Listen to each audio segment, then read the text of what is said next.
Hello, welcome back to CST 3130. So in this lecture I'm going to cover WebSockets on AWS.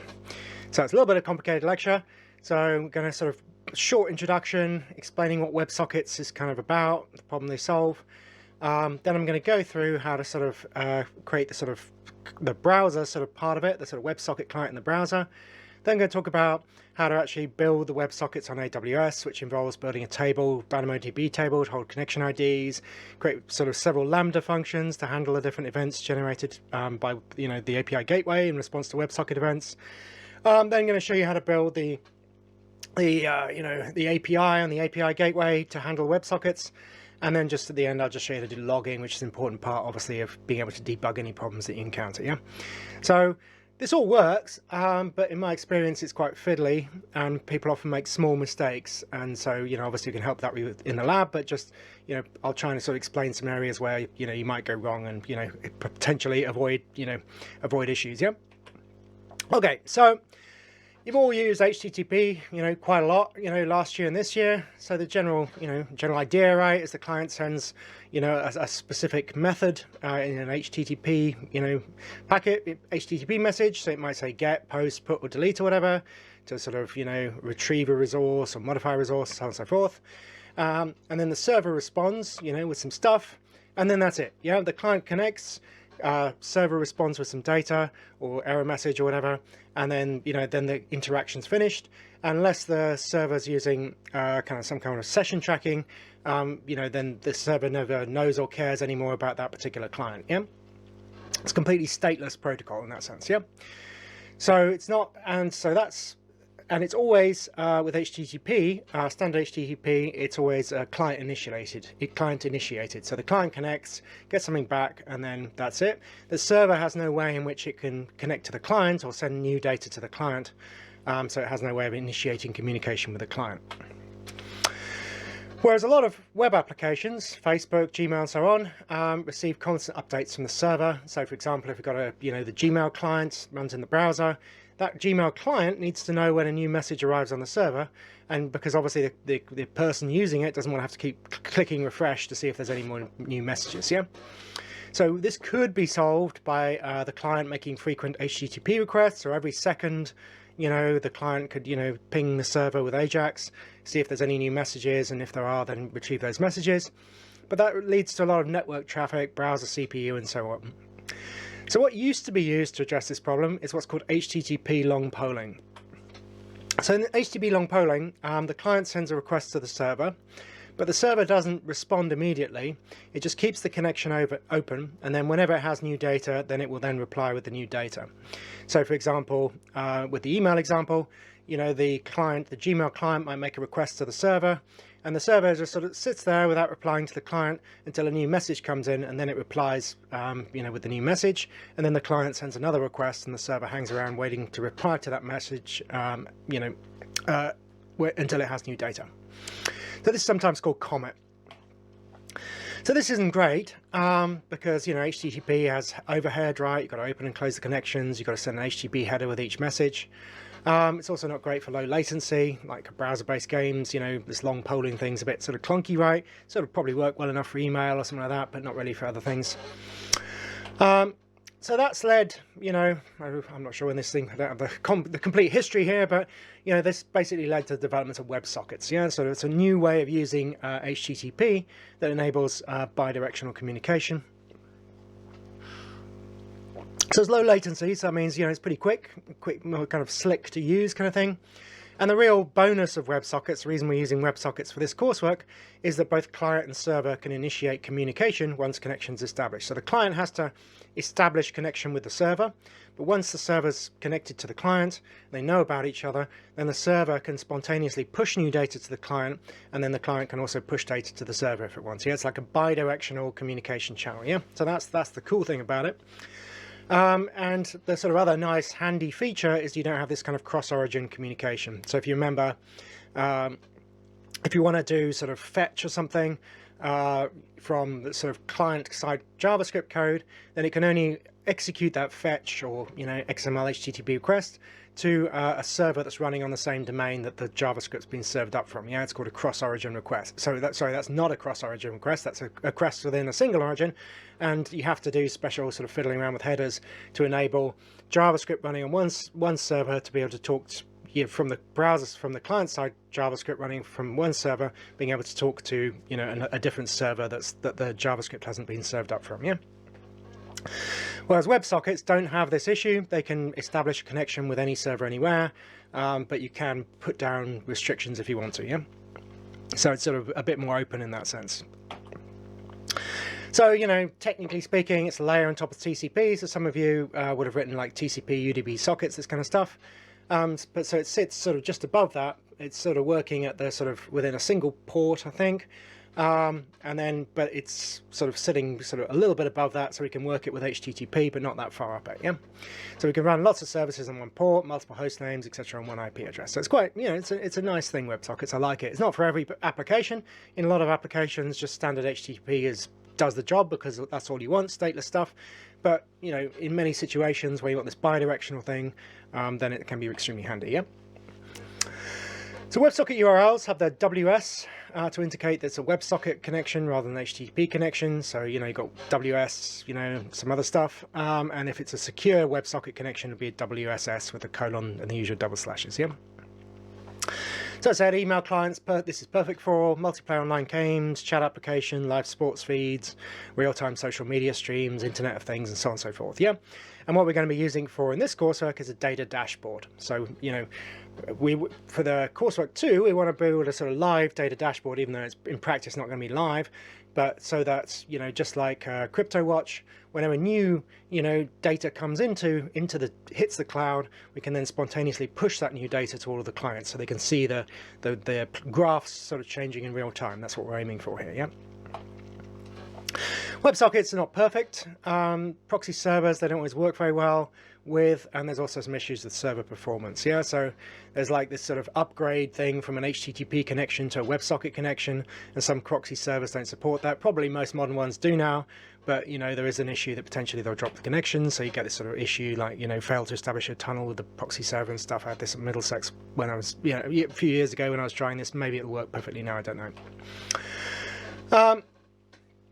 So there's ways in which you can go back to a different protocol. So WebSocket.io, for example, is a sort of usually WebSocket based, but it has a sort of fallback mechanism for situations in which WebSockets aren't supported, or you can go back to HTTP long polling or something like that. Yeah. The reason that you probably wouldn't use WebSockets for everything, it's not like, as I said, a universal panacea, is that you have a sort of issues on the server side. It's more complicated to handle WebSockets server side, and there's an overhead to do with WebSockets on the server side. Yeah. So with the stateless protocol, you just have that simple thing where the client pings the server and gets something back. With WebSockets, because it's a continuous connection, the server has to store the connection details of the client so that it can then, communicate with all of the connected clients under certain circumstances. Yeah. So as you'll see, when we implement it on API gateway, the server has to store the connection IDs of the clients in the database, and then when it fails, when a connection sort of breaks because the client just disappears without disconnecting properly, then it needs to be able to handle those broken connections, and so potentially there's scalability issues because if you have to sort of pull all the connection IDs out of a database and then send messages to each one individually. If you've got like 1 million clients, that's going to cost you an awful lot of CPU. Yeah. So there are definitely performance issues because you have to maintain the details about the connection on the server side. Yeah. Okay, but in some applications, WebSockets are brilliant, and you'll also see probably, I think Crypto Compare does it this year at least, that some of the APIs now for crypto actually support WebSockets. So in theory, you can kind of have an open connection with one of these APIs that will then push the latest data to you if you're listening there for it. Yeah. Okay, so obviously there's two components to WebSockets, right? We've got the client-side stuff, and then we've got the server-side stuff. So for most programming languages, there's WebSocket clients. Several of them usually exist, usually third-party. I don't think it's supported natively in some programming languages at least. But there's, definitely third-party ones you can use. So that's that's client ones, but also server-side I'll talk about in a bit. So there's also there's libraries that you can use in code to communicate with WebSocket server. And there's also programs you can use to kind of test WebSocket connections. Yeah, so Postman, for example, you can use now with WebSockets and let you sort of connect and send messages and stuff like that. I haven't played with it, but it's there if you want to test your WebSocket that way. And what we're going to focus on here, client side, is browsers, right? Because we're obviously building a data dashboard, so we need to understand how browsers support WebSocket functionality, which most of the modern ones do. So it's pretty easy in the browser, I have to say. It's extremely straightforward. So we created this WebSocket class, and this WebSocket class will generate events in response to WebSocket events, right? So when the connection's open, it'll generate an on-open event. When there's a message, it'll generate an on-message event. When there's an error, it'll generate an on-error event. Yeah. And then it has a couple of methods to send a message to the server, and you can also close the connection in the client. So to illustrate WebSockets, this lecture is going to focus around a sort of chat application here, which is the usual kind of hello world thing for WebSockets, right? So with chat applications, typically what happens is the client sends a message, and then that message gets then broadcast to all of the connected clients, as well as potentially itself. Yeah. So here's my little sort of chat client, and then I'll show you how to do the server-side stuff in the cloud, and then you'll have to modify that in order to build your coursework. Yeah, so this is just illustrating WebSockets with a chat example. You need to change this example for your actual coursework. Yeah. So this is my simple chat example. So you've got a kind of input field where you type in your message and then click on submit to send the message, and then we've got a little like display panel showing all the messages that this client's received. Yeah. So the sort of chat client itself is very, the WebSocket in the browser, so it's pretty easy to use, right? So we create a new WebSocket. So this complicated URL here is the URL of an API I've already built in API Gateway. So you need to put your own URL of your own WebSocket API that you've built into here. So we create a new connection, and then this event will be triggered when the connection's open. And so I'm just logging that out just to see what's going on. And then when it receives a message, you get an on-message event triggered, and here again I'm logging it, but I'm also putting it into the browser, into the GUI, so we can see what's going on. And then if we get an error, then it generates this WebSocket error thing here. Yep. Okay, so when we click on that submit button to send a message, then that calls this JavaScript function, and then all this does is it pulls out the input field, value of the input field. Now this is the crucial bit. I'm going to focus on 7 points in this lecture. We build this kind of message object, and the crucial thing about the message object is the action, which determines which Lambda function gets called in the cloud when it receives this message. And then also got the data, which is like the text, the payload, if you like, that's being sent to the cloud, or in this case the cloud, but it could be just to a server. And this can be like JSON format as well, probably. I haven't played with JSON in this, but I'm pretty sure it supports JSON because it's just a string. Yeah. Okay, and then we can call connection send, which just sends the message, obviously, to the connection we've previously established, and there's a bit of logging. Yeah. So here in this lecture, I'm focusing on AWS, how we can implement WebSockets on that. But if you're interested in, building it in a separate thing, maybe for your final year undergraduate project, something like that, then you can use Node.js with WebSockets very successfully. There's like a couple of server-side libraries there. And Socket.io is quite nice. As I said, it's quite easy to use. It's not strict WebSockets. It's built on top of WebSockets. Most of the time, it'll use WebSockets when you want to do communication. But if the WebSockets fail, then it'll fall back to long polling. So it's quite a nice sort of flexible solution for bidirectional communication. Okay, so now I've sort of introduced it. Now I'm going to show you how to actually implement WebSockets on AWS. So it's all supported. I mean, when I first started this course, it had only just been introduced and things were a little sketchy and you had to mess around uploading, Node modules and stuff like that. But now it's been around for a few years, WebSockets on AWS, and I've implemented several APIs just to test for this lecture, and it was all pretty smooth, I have to say. Yeah, whereas initially when they released it, it was a little bit buggy and had all kinds of issues, but now it's pretty stable and a solid feature of AWS, I would say. Yeah. So the API gateway is as it suggests, it's the sort of gateway to the cloud, right? So it's a way in which the cloud clients can connect to cloud functionality, yeah? And so the API gateway has a mechanism by which you can hook up different WebSocket events, including your own custom kind of events, to Lambda functions, and they sort of handle things like storing the connection IDs and pushing data to connected clients. So the general workflow is the client connects to the API gateway.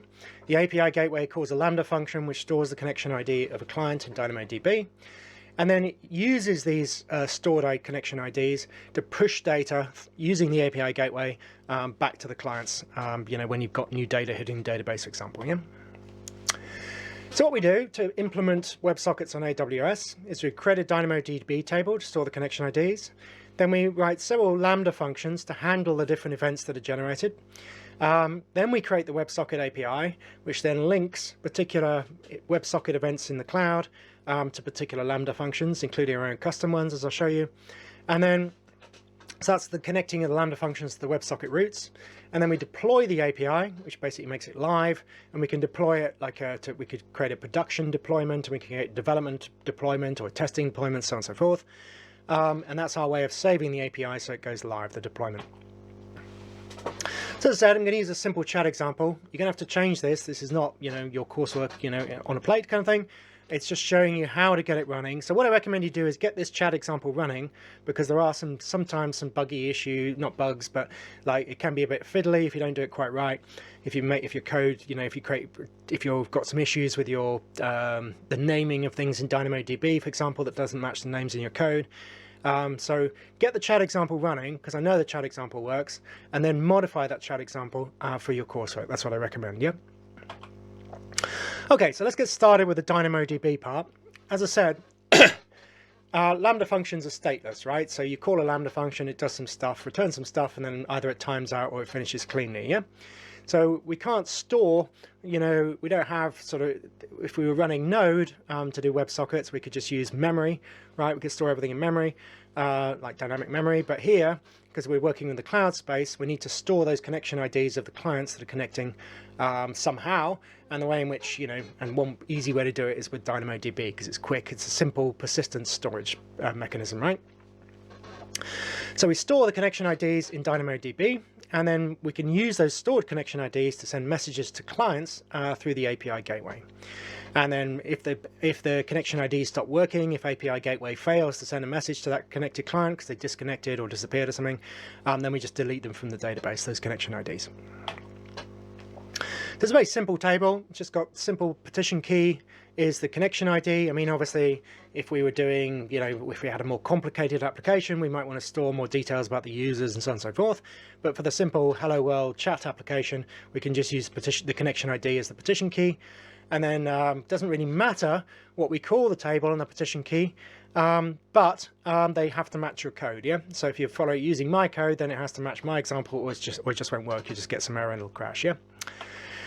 So, I've covered DynamoDB already. I'm not going to show you how to do this, because you should know how to do it already, yeah? But here I've called my table WebSocket clients, and I've called the partition key connection ID with a lowercase d, yeah? So I can't, number the number of times that I've had to fix code, helping students fix their code, because, for example, they call connection ID with a capital D, and, and they're using my example code, which uses a lowercase d, yeah? So just make very sure that when you're creating your parameters for DynamoDB, that the parameters match, WebSocket clients and connection ID, or whatever you want to call them. Yeah, as long as it matches, it doesn't matter, but it does have to match up or it won't work. Yeah. So that's the database table. Pretty easy, right? I don't think there's anything complicated about that. And now we need to create the Lambda functions that implement the WebSocket functionality in the cloud. Yeah. So we're going to use the API gateway would handle the relationship between the the client connecting and doing all this stuff and those Lambda functions, but we need those Lambda functions. We need to write Lambda functions that do the things we need to do for our chat application in this case. Yeah. So these Lambda functions are implementing the server-side WebSocket functionality on AWS. Yeah. And for a chat application, which is what we're building here, we usually have we need a connect Lambda function, message Lambda function, disconnect one, and a default one. Yeah. So connect, disconnect, and default are generic to all kind of web socket applications, right? Because they all have to connect. They usually have to disconnect cleanly if possible, and the default sort of route is just a route that that doesn't match the route selection thing, which I'll explain later. Yeah.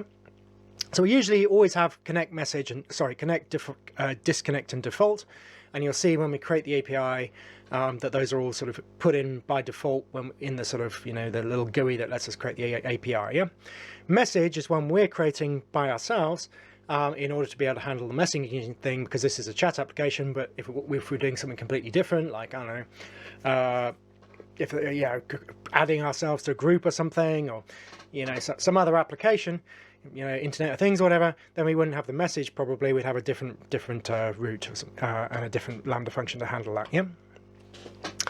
So WS Connect. So I've called these things WS Connect, WS Default, because I've got other Lambda functions and I find it easier to name them WS. But you can call them what you like. It doesn't really matter. So this is called when the client connects. WS connects, and what this does is it takes the connection ID out of the event object, and it stores that connection ID in the DynamoDB table. Yes, it's pretty straightforward. Client connects, that generates an event object with all the connection details, and then we extract what we need from that event object and store it in the database. Yeah. So here's my code. All this example code is on the course website. So we need the AWS SDK, right? And we also need a database client for DynamoDB so that we can store that new connection ID in the database. Yeah. Then in the actual code, the sort of handler code, we're going to pull out the connection ID from the event. Okay, so you remember the event object is different depending on what calls that Lambda function. Yeah, so if we had a DynamoDB event, we went all through that in the lecture on serverless, right?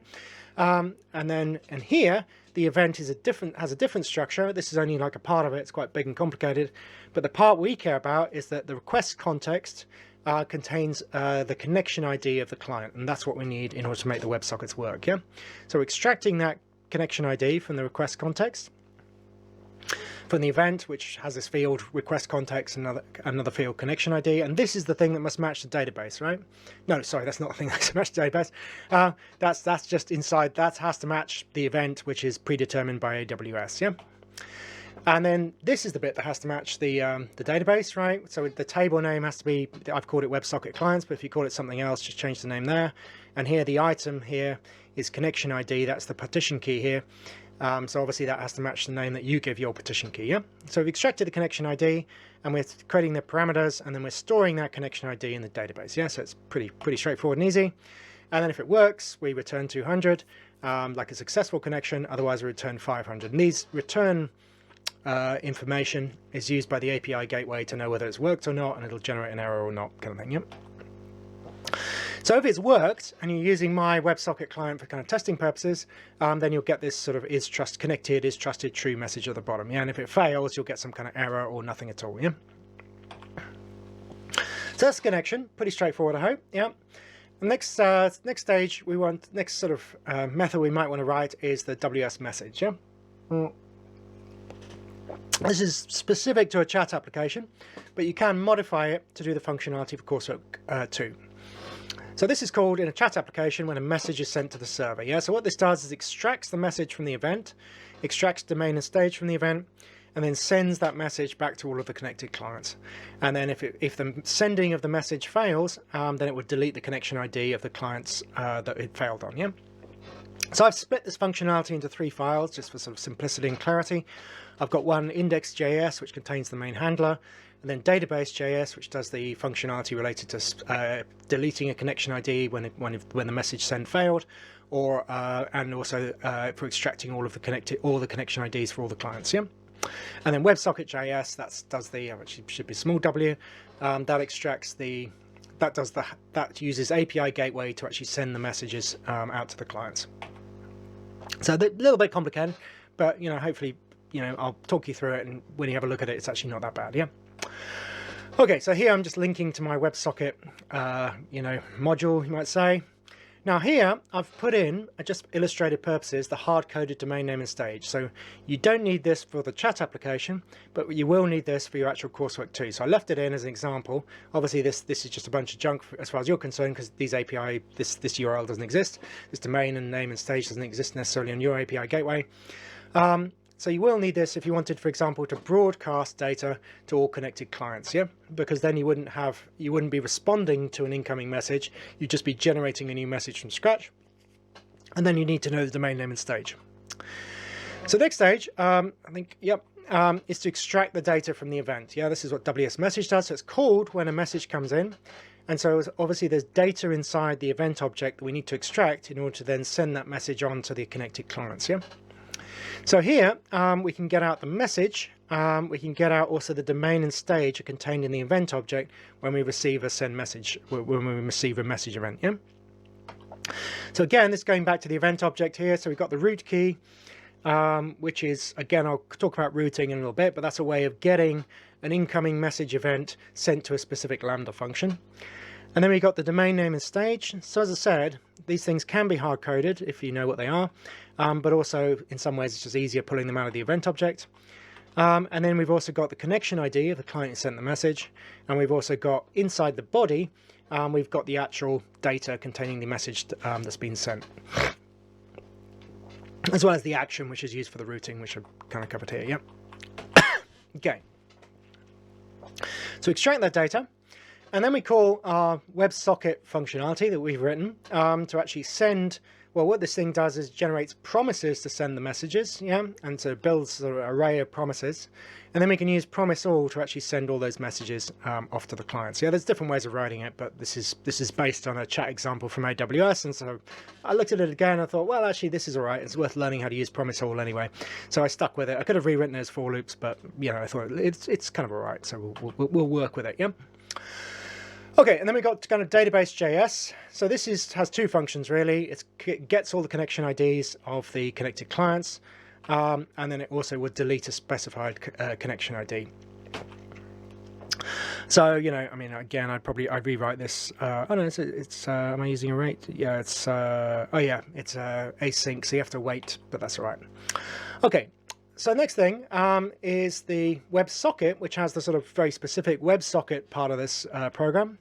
So what this is doing is it's returning an array of promises to send the messages to the clients. Yeah. So first thing, we're linking up to the database. Going to need that because with the database we use the database functions, right, to get all the connection IDs. And then we create a new API gateway management API, it's called, that lets us interact programmatically with the API gateway. And we create that using the particular domain name and stage. Now this, as I said, could be hard-coded or it could be extracted from the event object. So we create that thing. And then what we're doing is we're using map. And map basically calls, will work through an array, in this case an array of connection IDs from DynamoDB. And for each item in the array, it will call a function. And in this case, this function is creating a promise to send the message to that particular client. Yeah. So post to connection is like a promise. So it's sort of waiting for that to happen. And then the whole array is we then use promise all to kind of execute all those things. Yeah.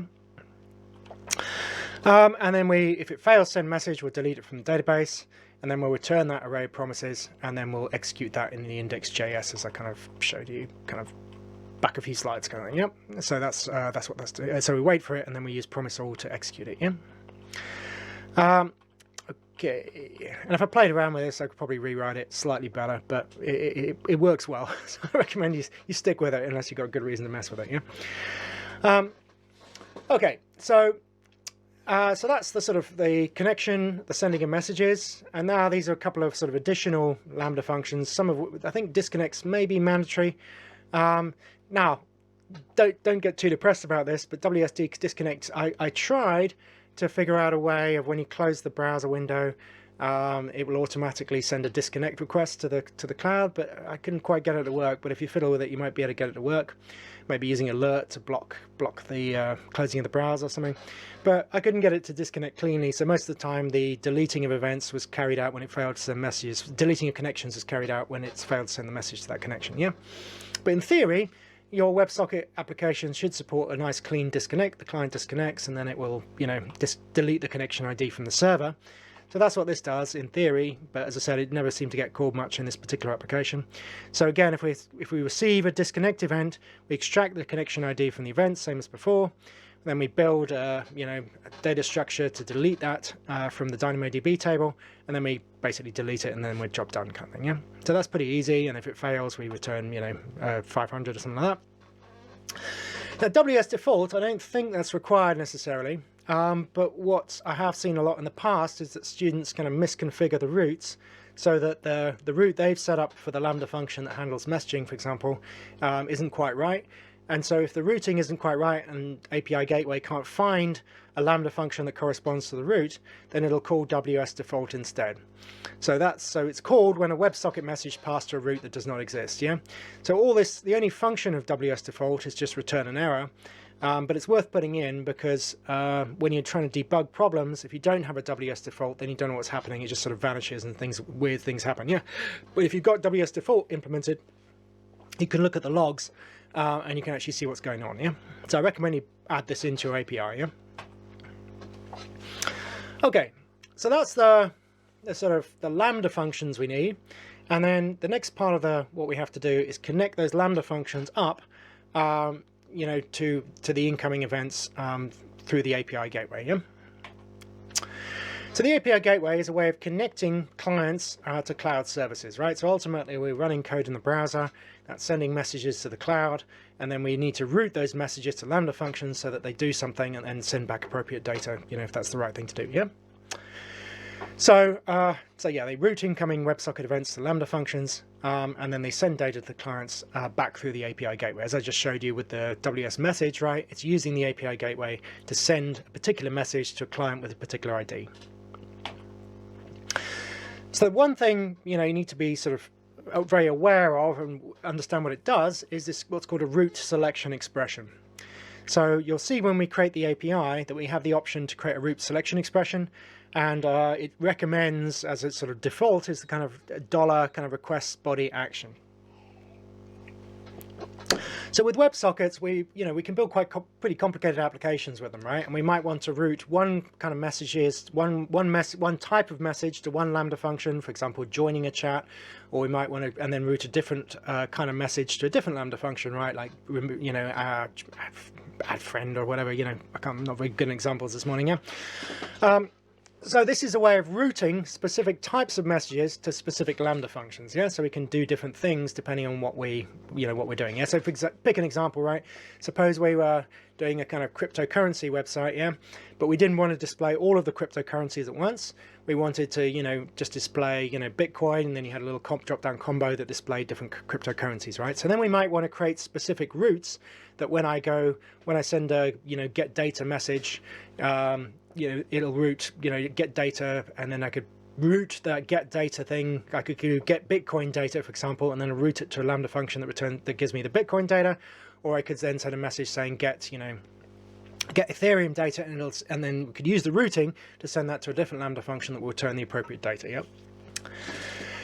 So here in this chat application, so I have to specify which parameter inside the message is used for the routing. So that's the action here, but I could call it, request body fish. That's fine as long as I set that appropriately in the API gateway. Yeah? So the action is the key in the message that's used to determine the routing, and then the value of that, in this case send message, is used to route to the WS message thing in this case. Yeah, but I could also have request body action join group. Yeah, so the action always stays the same. Once you've specified it, but then these fields here can be arbitrarily set up by you and explained and I'll show you how that works in the API gateway in a little bit. Yeah. So yeah, in my example, if you remember, I had a message object that I was sending in my chat application. So the action here is because I'm using action because action I've specified as my routing key here. And then the value of that send message again will be used to send to link up to that send message Lambda route, send message route in the API gateway. But I could also set up different routes with different names. Yeah.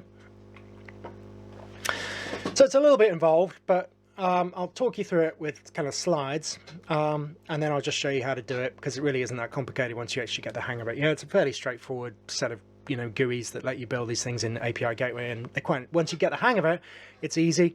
And I'll hopefully step you through it and actually run a demo to show you how it all works. Yeah.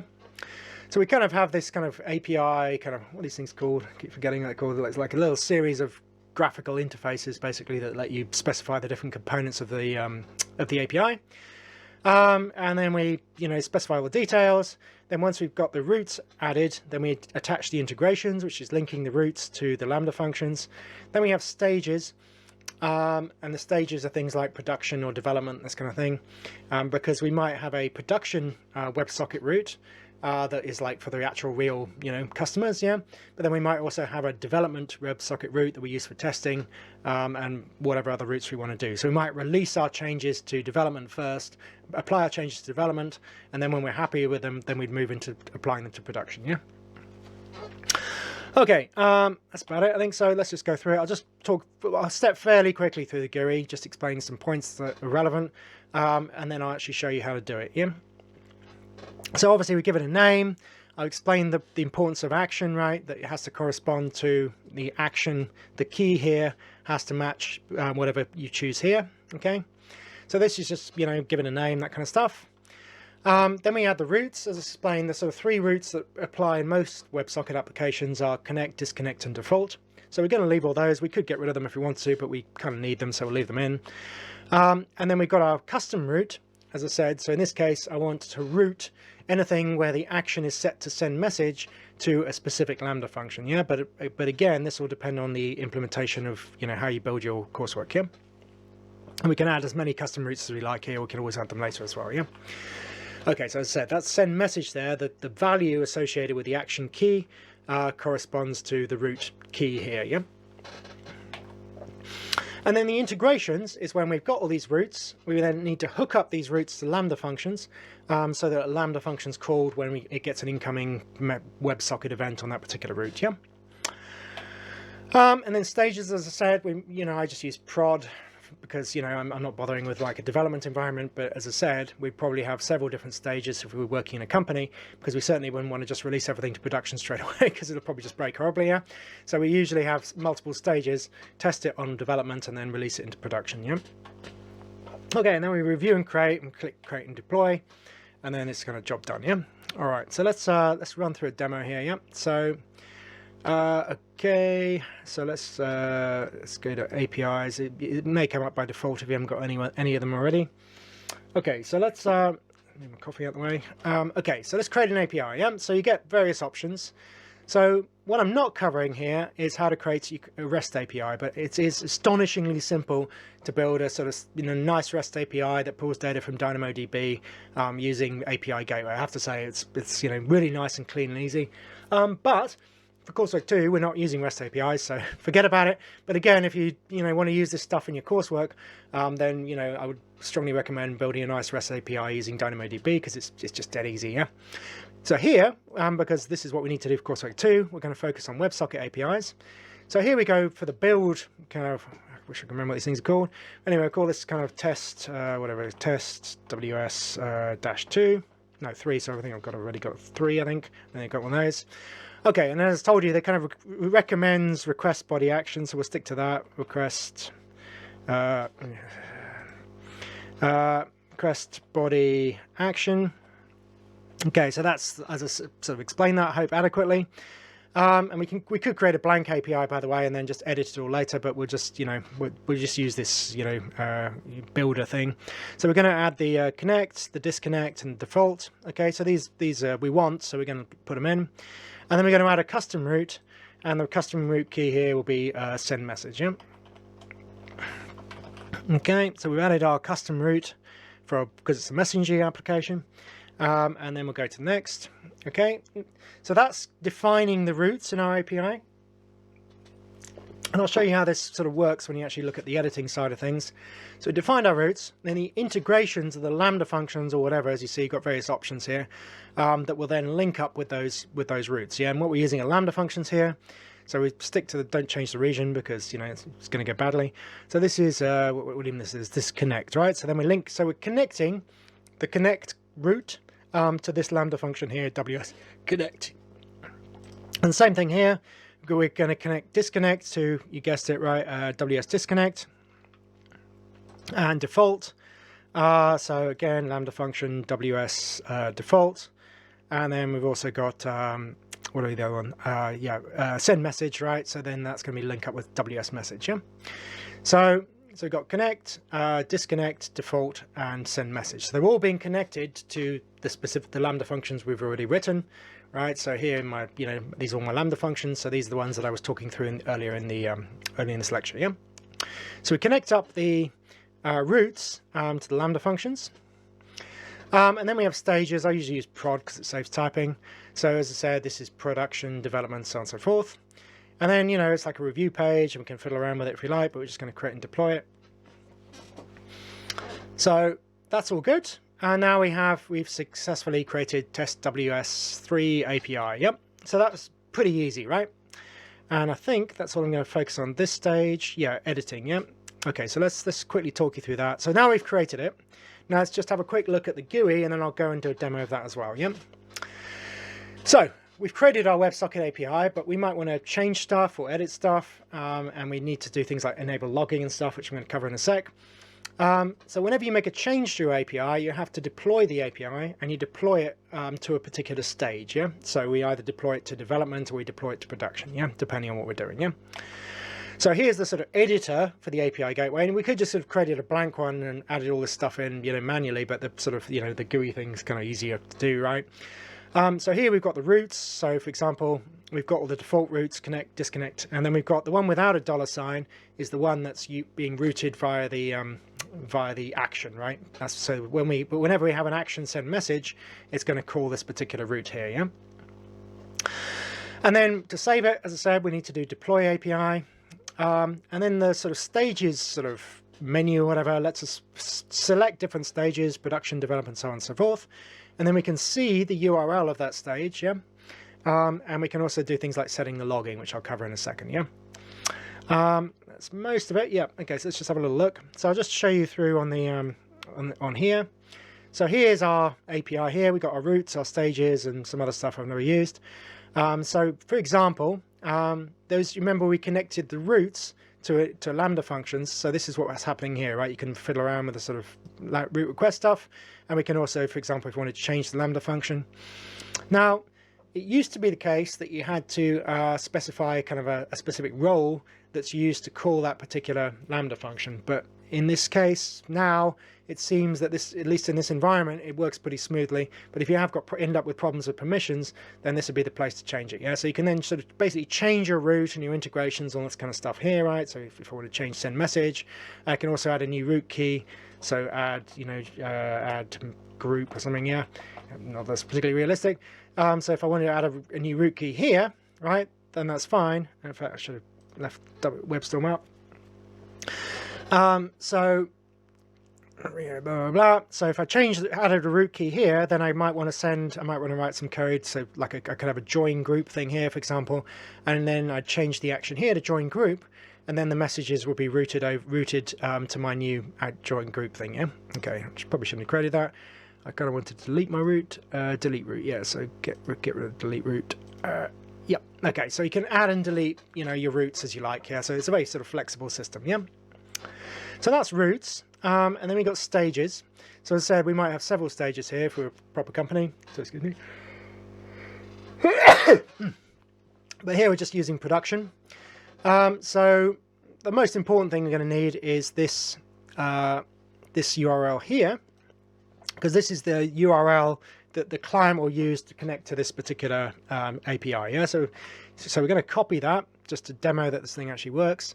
And we're going to paste it into my client. Obviously, depending on how this is working, you might, have a different way of doing this. But in my case, this is just a test chat client, right? So we're just going to paste in the route there to see if it works. Okay, so that's saving that. Okay, so that's the URL, and then the domain and stage. The domain is this stuff here after the double slashes up to the slash here. So this is the domain, and then prod is the stage. Yeah. So when it comes to specifying domain and stage in WS message, for example, those are the two things. Yeah. And you can fiddle around with like route throttling and all this kind of stuff, and logs I'm going to come to in a little bit. Yeah. And then if we wanted to save this, we would deploy the API. Yeah. Or in the stages, I think we just save this thing, don't we? Yeah. If we change the logging or something, you've got the save changes option. Yeah. Okay. So I think, yeah. And when we create new stage and all that. Yeah. So before I do the sort of demo, I just want to show you the logging. So often you have problems with this. I can't name the number of times I've spent, debugging this on various, student projects. And to debug anything, as you well know, you need to appropriate logging. So there's two sort of forms of logging. So obviously the Lambda functions themselves have their own logging, and we covered that a lot in detail in the serverless lecture on serverless. But the other kind of logging you're going to probably want to do is API gateway logging, because sometimes if you've misconfigured the API somehow, or something breaks in the Lambda function, you might see the breaking in the Lambda function, but sometimes the API gateway can't do something to the Lambda function, or there's permissions or routes or something like that. So any problems with the API gateway you're not going to see. You're only going to see Lambda problems if you just rely on Lambda logging. So to sort of really sort the problem out, if you do have problems, you need to enable API gateway logging, yeah? So you need to give it permission to write logs to CloudWatch, and luckily the lab role works for that, so we don't need to mess around creating a new role. And then you can so you need to enable logging kind of globally, but providing this kind of lab role for the API gateway. And then you also need to enable logging for your specific API, yeah? So sort of two stages to this, yeah? So first thing is we go into settings, and then we set the on of the CloudWatch log role, okay? So that's pretty easy. And then we go into production, as in stages, in this case production, go to logs, and then we can enable logs, and then we can enable the log level to info or error or whatever, yeah? So obviously they have all these ways of switching this on and off, because logging has a cost like everything else. So you want to minimize, the amount of logging once you move into production, but you might want your development stage, for example, to have lots of logging, yeah? So that'd be quite sensible. That's why they enable you to sort of set this sort of fine-grained level, yeah? And then once you've enabled it, and then you've generated a few events, then you should see, with a bit of luck, the CloudWatch logs appearing for your specific API. Yeah, so that's like 7505, whatever, blah, blah, blah, and that corresponds to this. So you can see here, that's the like the ID of this particular API, and then you can see the logs appearing for that particular thing once it's been enabled and once you've got some events in there. Yeah. Okay, so let's show you the logging, and then I'll actually hopefully get this chat application working. Yeah? All right, so let's do this. This is the bit that's possibly a little sketchy, but it should work, yeah? So go to settings. I'm not going to bother pasting this in again, but you need to kind of copy the on of the lab role, which you can get probably from IAM or something like that, yeah? So it shouldn't be too hard to get hold of that. In fact, let's just have a quick look, see if we can find it ourselves. Okay, thanks for that. Okay, all right, so let's just see if we can find it on IAM just for the sake of it, yeah. So if you need that on, you can probably get it from a Lambda function, but I think we've got a role here, and wherever, yeah, lab role, there you go, yeah. So if you go into the lab, into IAM, then you've got the on there if you need it, yeah. So we've pasted that in, so now API Gateway has permissions to write the logs, and then we can go into the stages. This is production, right? And then we can go into logs, and we can enable logs, and we'll just do all of them because, just to show it, yeah? Log full message, probably not, yeah? Okay, so we'll save that, yeah? I don't think we need to redeploy this. I think that just saves it, yeah? Okay, so we've saved the logging, and this is our chat application. Yep, okay, it worked, yeah? Some of these things don't work, it doesn't always work. Okay, so now we've generated some events. All right, so that's hopefully connected as well, yeah? Yeah, we got this. So if it works, you'll see this nice kind of is connected true.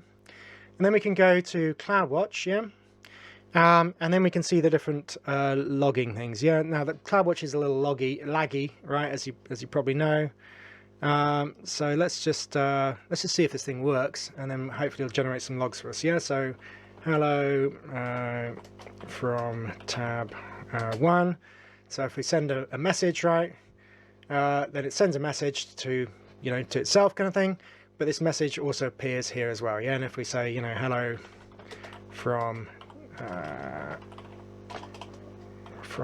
tab 2 and submit it, then we get sent to itself, and it also sends back. So this shows you, this is like the hello world of, WebSockets, that, these two separate clients can communicate with each other through the cloud. And as I'll say in a little bit, that's not what you have to do for your project, but this shows you WebSockets are working, and then you can go like, phew, got the WebSockets working, now I can modify the code to do my actual coursework, yeah? Yeah, and, thank heaven. So if you look here, the ID of this thing's like 396 and some junk. So we got this now is the logging API gateway logging, right? So if we have any errors with this, we can look into these logs and, you know, blah, blah, blah. We can see, you know, message from client, for example, here. This is, you know, sent to API with response status code, blah, blah, blah. So that's very handy, right? If we're trying to sort out problems. And then also, obviously, we've got the individual logging of, for example, WS message. So that's 1242, that's us, yeah. And then, you know, we can look in here, it's got all my debugging message about sending messages and so on and so forth. And then here, when it fails and breaks, you can see it's deleting the connection IDs, yeah. So if we go to DynamoDB, wherever that's gone, yeah, there we go, yeah. So here's my WebSocket clients. So probably, if this thing's working well, which it may not be, then we should have, yeah, we've got 2 connection IDs from these 2 clients, yeah. Okay. All right, so that's the logging working. That's the chat working. Just trying to see what else, if there's anything else. And I've enabled the logging and all that, yeah. So working nicely, I'd say, yeah.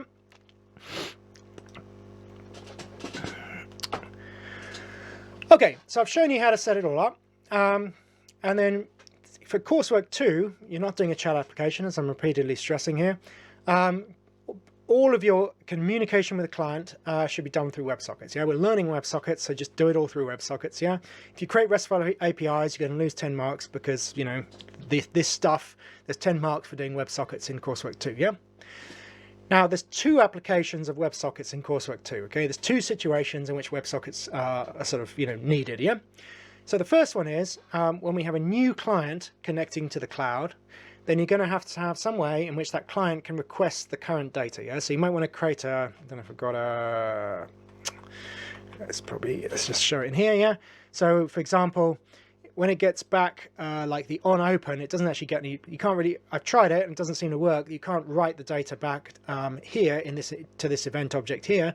So you need to create a route where a new client can like request like the current data set. Yeah, so you might want to create something like, you know, action would be get current data or something like that. Yeah, so the new client pings the cloud, gets back the current data set. You're going to need to set up a route that does that. But that, so when the client connects and it sends the data back, it should not send the data back to all the clients because all the other clients have already got the current data set, right? It'd be massively inefficient that if whenever a client connected, it broadcasted all the data to all the connected clients. So you're not going to get any marks for that, yeah? So so a client needs some way of requesting the current data set. That's the first use of WebSockets, this first set of 5 marks. The second kind of set of marks for WebSockets is the other situation when you've got a bunch of connected clients just sitting there looking at the data dashboard, and then new data comes into the cloud. Yeah. So for example, if we're doing crypto, there might be a new price because it's recording data every minute, something like that. And then the cloud has that new data and it needs to pass that new data to all of the connected clients so that the graphs in their kind of data dashboards are updated with that latest data. Yeah. So in that case, you're going to want to have a broadcast function that's connected up to DynamoDB. So when DynamoDB changes, when data in DynamoDB changes, it will then trigger a particular function that will then send all that data to all the connected clients. Yeah. So here in my example, I showed you the kind of hard-coded domain name and stage. I didn't use that here because it's a chat application, so whenever a client sends a message, it's got the domain name and stage in the event, right? But if I'm doing a broadcast function that's triggered by DynamoDB, then the event will be like DynamoDB stuff. It won't have the domain name and stage. So you'll need to kind of copy the domain name and stage from your API gateway and paste them in here to enable the broadcast function to work. Yeah, and just delete these lines of code with domain name and stage being pulled out of the event. Yeah, so I put that in there to kind of show you, to get you started on understanding how to do the broadcast function. But then obviously you've got to fiddle with it and write your own code for that. Yeah. Okay, so as usual, got a bunch of resources, and as usual, you know, if you do hit problems, then the laboratory session's there to help you, and I'm more than happy to dive in and fix these issues. Yeah, it seems pretty straightforward now.